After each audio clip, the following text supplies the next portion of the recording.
എന്റെ മോളെ ഒരു കാര്യം ഞാൻ പറയാം, പുള്ളിക്കാരൻ തുള്ളിച്ചാടി നിന്റെ കാര്യമായ പണിയാണ് പണി മാറ്റി നീ ഒന്നല്ല ഇവളുടെ ഹസ്ബൻഡിന്റെ കൂടെ പടം മുറിക്കുന്നതല്ല ഞങ്ങൾ ഒരുമിച്ച് സ്റ്റാമ്പാരിക്ക് ചെയ്തിട്ടുള്ള അതുകൊണ്ട് എന്റെ അടുത്ത സുഹൃത്താണ് ഈ പ്രോഗ്രാം. അങ്ങനെ സുധി എന്റെ സുഹൃത്തായതുകൊണ്ടാണ് ഞാൻ ഇത്രയും സ്വാതന്ത്ര്യത്തോടെ സംസാരിച്ചത്. നമ്മുടെ കൊച്ചിന്റെ വയറ്റിലടിക്കുക.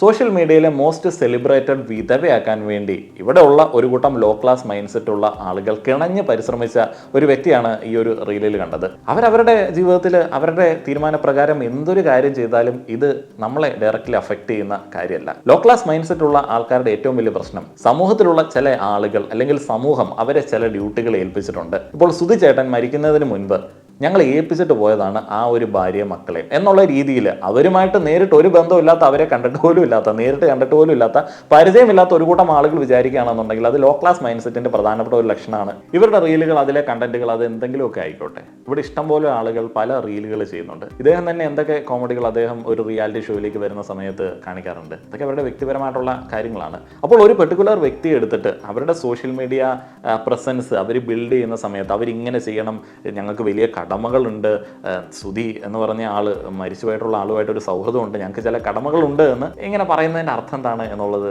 അറിയില്ല.